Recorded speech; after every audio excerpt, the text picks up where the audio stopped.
21শে August grenade হামলা, আসামিদের খালাস দিয়ে হাইকোর্টের রায়ের বিরুদ্ধে আপিলের আদেশ 4 সেপ্টেম্বর। আশুলিয়ায় 6 লাশ পোড়ানোর মামলায় বিচার শুরু। জুলাই হত্যা নিয়ে জাতিসংঘের রিপোর্ট 3 মাসের মধ্যে গেজেটভুক্ত করতে হাইকোর্টের নির্দেশ। এনবিআর বিলুপ্তির পথে আরও এক ধাপ অগ্রগতি, 2টি বিভাগ গঠনের বিষয়টি চূড়ান্তভাবে অনুমোদন।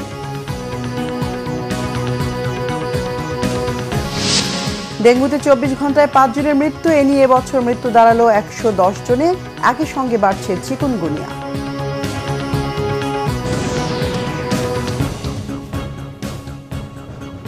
দেখছিলেন ক্রম সিমেন্ট সংবাদ শিরোনাম, এবার বিস্তারিত সংবাদ।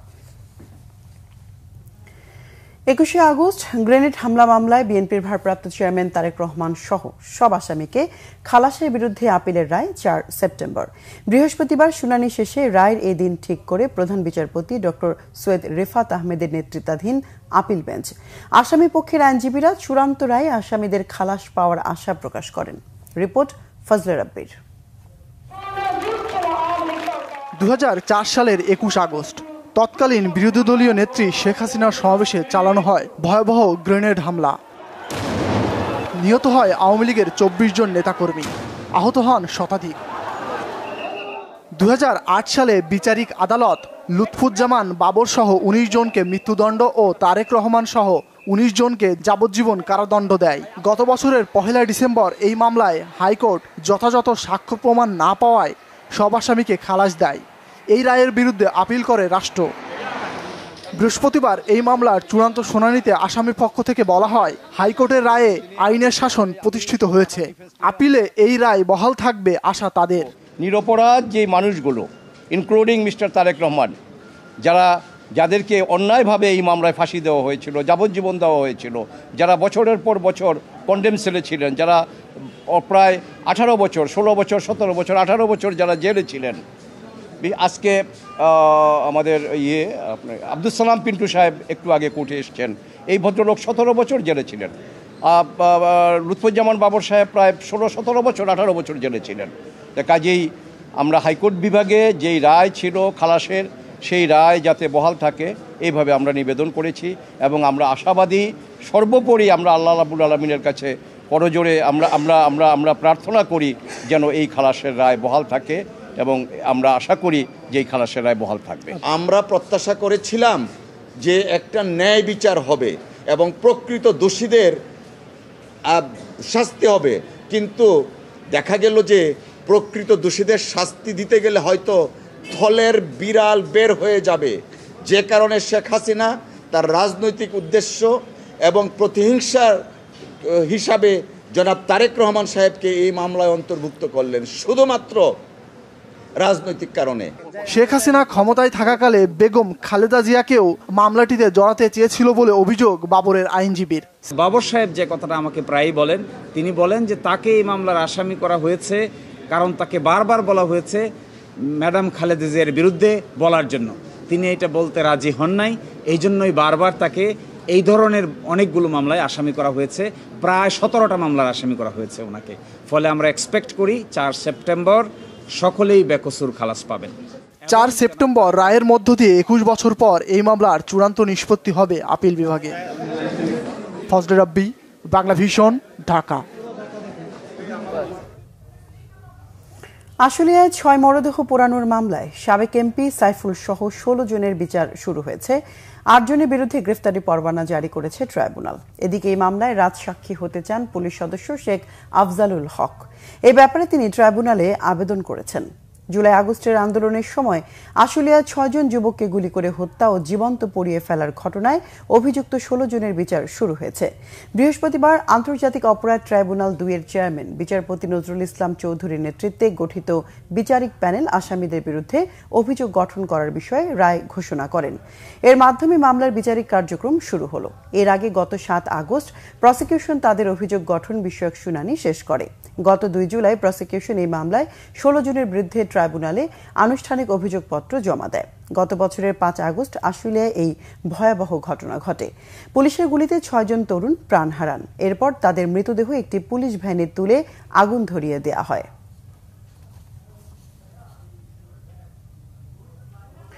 জুলাই আগস্ট গণঅভ্যুত্থানের সময় গণহত্যার বিচারের দাবি এবং জাতিসংঘের প্রতিবেদনকে ঐতিহাসিক দলিল হিসেবে ঘোষণা দিয়েছে হাইকোর্ট।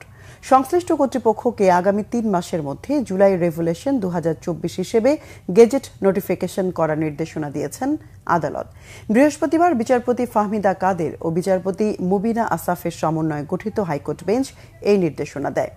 রিটকারী আইনজীবী মোহাম্মদ তানভীর আহমেদ জানান, জুলাই আগস্ট গণঅভ্যুত্থানের সময় মানবাধিকার লঙ্ঘন বিষয়ে জাতিসংঘের মানবাধিকার বিষয়ক দপ্তরের ফ্যাক্ট ফাইন্ডিং প্রতিবেদনকে ঐতিহাসিক দলিল হিসেবে কেন ঘোষণা করা হবে না তা জানতে চেয়ে রুল দিয়েছে হাইকোর্ট। প্রমাণ হিসেবে ভবিষ্যৎ প্রজন্মের জ্ঞান আহরণ বা গবেষণার উদ্দেশ্যে প্রতিবেদনটি কেন সংরক্ষণ করা হবে না তাও জানতে চাওয়া হয়েছে রুলে।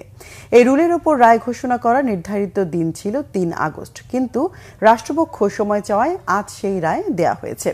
২০২৪ সালের ১ জুলাই থেকে ১৫ আগস্ট পর্যন্ত বাংলাদেশে সংঘটিত মানবাধিকার লঙ্ঘনের ঘটনাগুলো বিশ্লেষণ ও গুরুতর আহত সহ অনেক বিক্ষোভকারীর সঙ্গে কথা বলে প্রতিবেদন তৈরি করেছে জাতিসংঘের মানবাধিকার বিষয়ক হাই কমিশনারের দপ্তর। ওই প্রতিবেদন গত ফেব্রুয়ারি মাসে প্রকাশিত হয়। জাতিসংঘের প্রতিবেদনটি যুক্ত করে চলতি মাসে সম্পূরক আবেদনটি করেন রিট আবেদনকারী। রাজস্ব আদায় ও রাজস্ব নীতি ব্যবস্থাপনা পৃথকীকরণে আলাদা দুটি বিভাগ গঠনের চূড়ান্ত অনুমোদন দিয়েছে উপদেষ্টা পরিষদ। প্রধান উপদেষ্টা ডক্টর মোহাম্মদ ইউনূসের সভাপতিত্বে উপদেষ্টা পরিষদের বৈঠকে এই অনুমোদন দেওয়া হয়। বৃহস্পতিবার প্রধান উপদেষ্টার তেজগাঁও কার্যালয়ে বৈঠকটি অনুষ্ঠিত হয়। বৈঠকে প্রধান উপদেষ্টা ছাড়াও আইন উপদেষ্টা আসিফ নজরুল, স্বরাষ্ট্র উপদেষ্টা জাহাঙ্গীর আলম, পরিবেশ উপদেষ্টা সৈয়দা রিজওয়ানা হাসান সহ অন্যান্য উপদেষ্টা ও সংশ্লিষ্ট কর্মকর্তারা উপস্থিত ছিলেন। বৈঠকে সিদ্ধান্ত হয় রাজস্ব নীতি ব্যবস্থাপনা বিভাগের যোগ্যতা ও অভিজ্ঞতার ভিত্তিতে যে কোনো ক্যাডার থেকে নেওয়া হবে। এছাড়া বাংলাদেশ ও পাকিস্তানের মধ্যে অফিসিয়াল পাসপোর্টধারীদের জন্য ভিসা এভিলেশন চুক্তির অনুমোদন দিয়েছে উপদেষ্টা পরিষদ। এর ফলে এখন থেকে দুই দেশের অফিসিয়াল পাসপোর্টধারীরা বিনা ভিসায় পাকিস্তান যেতে পারবে। পাকিস্তানের অফিসিয়াল পাসপোর্টধারীদেরও বাংলাদেশে আসতে ভিসা লাগবে না। জানানো হয় ২৪ তারিখ থেকে কক্সবাজারের রোহিঙ্গা সম্মেলনে ৪০টিরও বেশি দেশের প্রতিনিধি অংশ নেবে। ডাকসু নির্বাচনে ছবিসহ ভোটার তালিকা তৈরির দাবি জানিয়েছেন সাধারণ ছাত্র অধিকার পরিষদ মনোনীত ভিপি প্রার্থী মোহাম্মদ বিন ইয়ামিন মোল্লা। আর ছাত্রদল মনোনীত ভিপি প্রার্থী আবিদুল ইসলাম খান বলেছেন, নির্বাচিত হলে আগামীতে জুলাইয়ের চেতনায় সকল দলের সহ অবস্থান নিশ্চিতে কাজ করবেন। ঢাকা বিশ্ববিদ্যালয়ের মধুর ক্যান্টিনের সামনে সংবাদ সম্মেলন করেন ছাত্র অধিকার পরিষদ মনোনীত ভিপি প্রার্থী Bin Yamin Mollah. Vote for change and change for DUCSU নামে এ সময় তাদের প্যানেল ঘোষণা করেন তিনি। ডাকসু নির্বাচনে বিজয়ী হয়ে ক্যাম্পাসে পড়াশোনার পরিবেশ ফিরিয়ে আনার পাশাপাশি শিক্ষার্থীদের আন্তর্জাতিক মানের গবেষণার পক্ষে কাজ করে যাওয়ার প্রতিশ্রুতি দেন তিনি। একই দিন দুপুরে সাংবাদিকদের সাথে কথা বলেন ছাত্রদল মনোনীত ভিপি প্রার্থী আবিদুল ইসলাম খান। এ সময় তিনি বলেন, ভবিষ্যতে হলগুলোতে গেস্ট রুম কালচার চিরতরে বন্ধ করে একটি সুন্দর ক্যাম্পাস গঠনে মনোযোগী হবেন তারা। ঢাকা বিশ্ববিদ্যালয়ের রাজনীতির নামে আর কোনোদিন যাতে সাধারণ শিক্ষার্থীদের উপর কেউ অত্যাচার জুলুম চালাতে না পারে সে বিষয়ে সজাগ থাকার প্রতিশ্রুতিও দেন তিনি। যখন আমাদের প্যানেল ঘোষণা হয়েছে, ঘোষণা হওয়ার পর আমরা আমাদের নিত্যানন্দ পাল এই মুহূর্তে আপনাদের সামনে বিশ্ববিদ্যালয়ের যে পড়াশোনার পরিবেশ সেটা কিন্তু সম্পূর্ণভাবে বিলুপ্তির পথে। এই বিশ্ববিদ্যালয়ে পড়াশোনা, ঢাকা বিশ্ববিদ্যালয়ের একটা স্টুডেন্ট যখন ভর্তি হওয়ার পরে সে প্রথমে গেস্ট রুম গণরুমে গিয়ে তারপর তার সিনিয়রদের কাছ থেকে শুনতেছে ডিপার্টমেন্টের পড়াশোনা করতে হবে না, পড়াশোনার প্রয়োজন নাই, রেজাল্ট প্রয়োজন নাই, দুদিন পরে বিসিএস এর পড়াশোনা করবা, না হলে রাজনীতি করো, মিছিল করো। এই যে একটা নিকৃষ্ট ধ্যান ধারণা, বাংলাদেশের শিক্ষা ব্যবস্থাকে যে ধ্বংস করে দেওয়ার যে একটা ধ্যান ধারণা, এখান থেকে নিঃসন্দেহে আমরা বেরিয়ে আসবো এবং সেই রাজনৈতিক সংস্কৃতিকে আমরা মূলোৎপাটন করব। যে একটি দলের চাওয়ার প্রেক্ষিতে তাদের প্রভাবের কারণে ডাকসুর মনোনয়ন জমা দেওয়ার সময় একদিন বাড়িয়ে দেওয়া হয়। আর এইদিকে আমরা বিশ্ববিদ্যালয় প্রশাসনের কাছে বিশ্ববিদ্যালয়ের এই প্রায় 40,000 ভোটারের যে দাবি, প্রার্থীর যে দাবি, যৌক্তিক দাবি আমরা বলতেছি যে আপনারা নাম ব্যালট নাম্বারের পাশে ছবি যুক্ত করেন, এইটা তারা যুক্ত করতেছে না।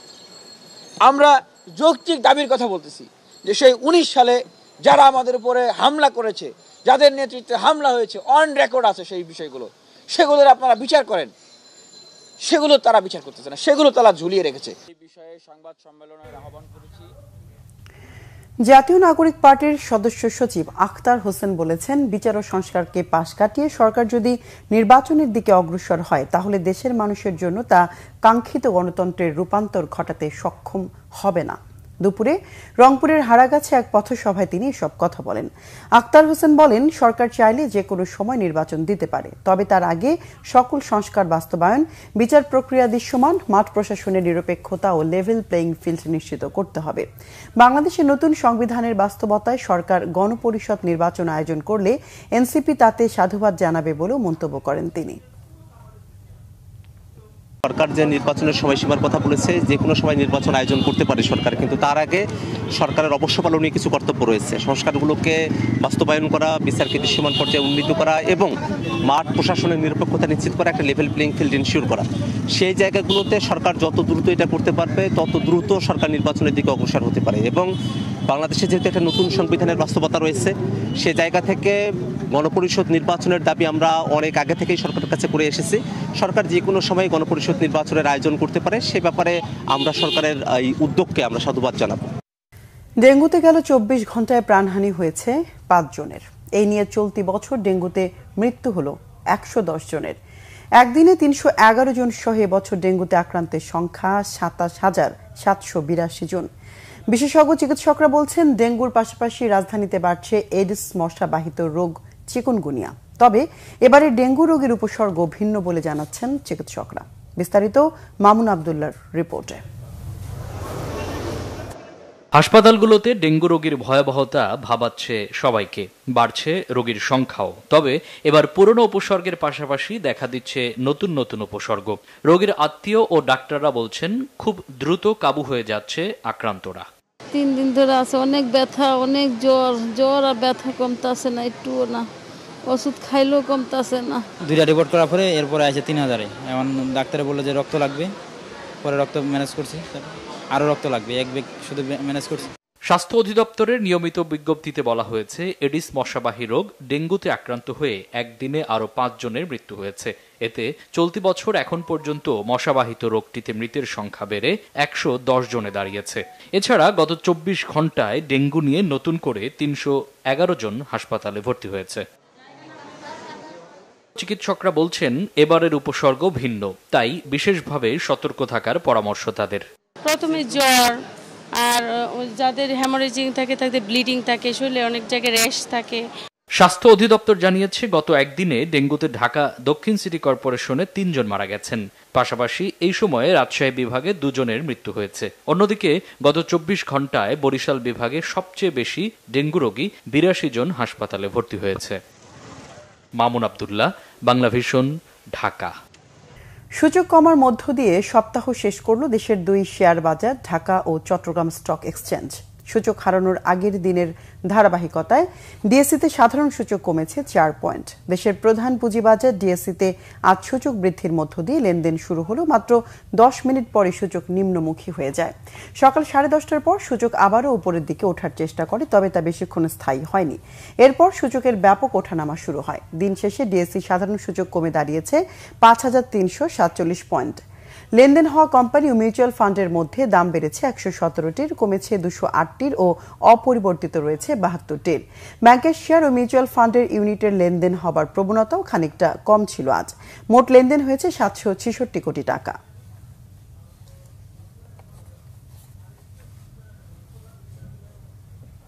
ঢাকা মাওয়া এক্সপ্রেসওয়েতে মুন্সিগঞ্জের শ্রীনগরে একটি দ্রুত গতির প্রাইভেট কার উল্টে ঘটনাস্থলেই 2 জন সহ 3 জন আহত হয়েছেন আরও 2 জন।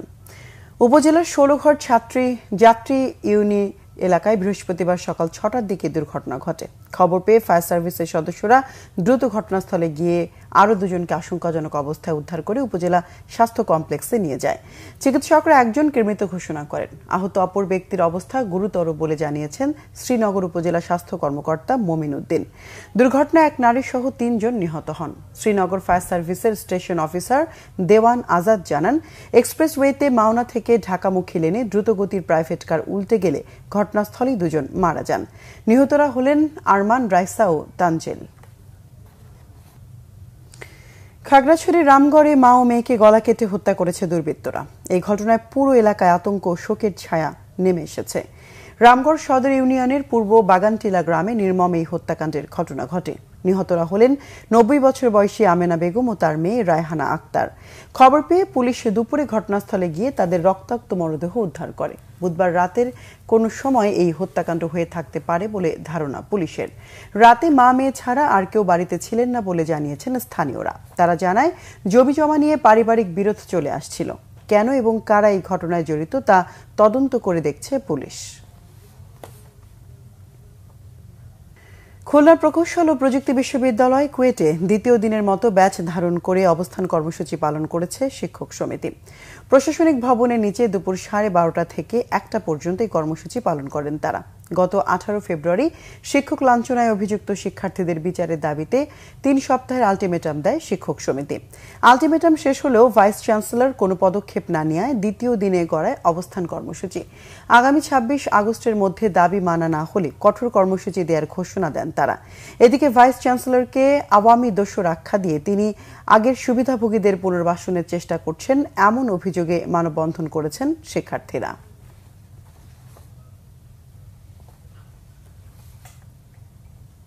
দেশের বিভিন্ন জায়গার আরো কিছু খবর নিয়ে এখন একটি ডেস্ক রিপোর্ট দেখুন। স্বেচ্ছাসেবক দলের ৪৫তম প্রতিষ্ঠা বার্ষিকী উপলক্ষে র্যালি হয়েছে গাজীপুরের টঙ্গীতে। র্যালিটি ময়মনসিংহ মহাসড়কের চেরাক আলী থেকে শুরু হয়ে টঙ্গী কলেজ গেটে গিয়ে সংক্ষিপ্ত সমাবেশের মধ্য দিয়ে শেষ হয়। প্রধান অতিথি ছিলেন মহানগর স্বেচ্ছাসেবক দলের আহ্বায়ক শাহাদাত হোসেন শাহীন। প্রতিষ্ঠা বার্ষিকী উপলক্ষে র্যালি ও আলোচনা সভা হয়েছে সিলেটের বিশ্বনাথে। র্যালিটি দুপুরে দলীয় কার্যালয় থেকে শুরু হয়ে বিভিন্ন সড়ক প্রদক্ষিণ করে। আলোচনায় প্রধান অতিথি ছিলেন উপজেলা বিএনপির সভাপতি গৌস আলী।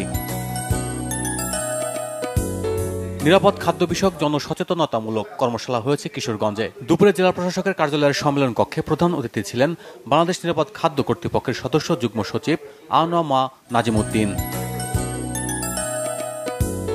কুড়িগ্রামে মাদক প্রতিরোধে অভিযাত্রা শুরু করেছে জেলা মাদক প্রতিরোধ কমিটি।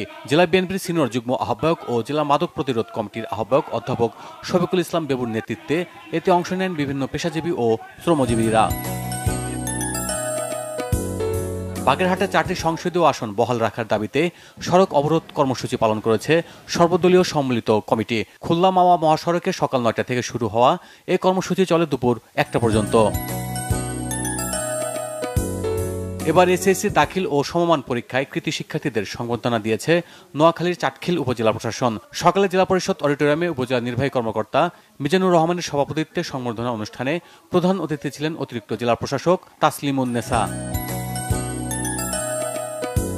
নারায়ণগঞ্জের রূপগঞ্জে দেবই কাজীরবাগ আলিম মাদ্রাসাকে ফাজিল ডিগ্রি মাদ্রাসায় উন্নতি করায় শোকরানা মাহফিল ও জিপিএ 5 প্রাপ্তদের সংবর্ধনা দেওয়া হয়েছে। এতে প্রধান অতিথি ছিলেন উপজেলা নির্বাহী কর্মকর্তা সাইফুল ইসলাম।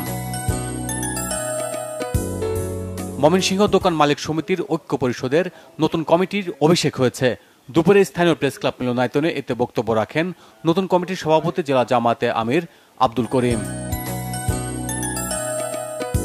নরসিংদীতে সিরাজ মিয়া ও নুরুল আমিন নামে 2 ব্যক্তির বিরুদ্ধে চাঁদা দাবির অভিযোগের প্রতিবাদে সংবাদ সম্মেলন হয়েছে। দুপুরে সদর উপজেলার কাঠালিয়ায় নোয়াকান্দি এলাকায় সংবাদ সম্মেলনে উপস্থিত ছিলেন ভুক্তভোগীরা। Bangla vision news desk. সংবাদ শেষ করব ক্রাউন সিমেন্ট শিরোনামগুলো আরেকবার জানিয়ে। 21শে আগস্ট গ্রেনেড হামলা আসামিদের খালাস দিয়ে হাইকোর্টের রায়ের বিরুদ্ধে আপিলের আদেশ 4 সেপ্টেম্বর। আশুলিয়ায় 6 লাশ পোড়ানোর মামলায় বিচার শুরু। জুলাই হত্যা নিয়ে জাতিসংঘের রিপোর্ট 3 মাসের মধ্যে গেজেটভুক্ত করতে হাইকোর্টের নির্দেশ। এনবিআর বিলুপ্তির পথে আরও এক ধাপ অগ্রগতি, 2টি বিভাগ গঠনের বিষয়টি চূড়ান্তভাবে অনুমোদন।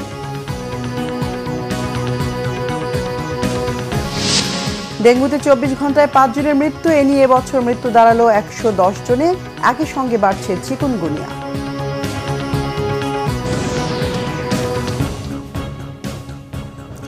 দর্শক, এ ছিল এখনকার মতো। পরের সংবাদ সন্ধ্যা 7:30টায় দেখার আমন্ত্রণ রইল।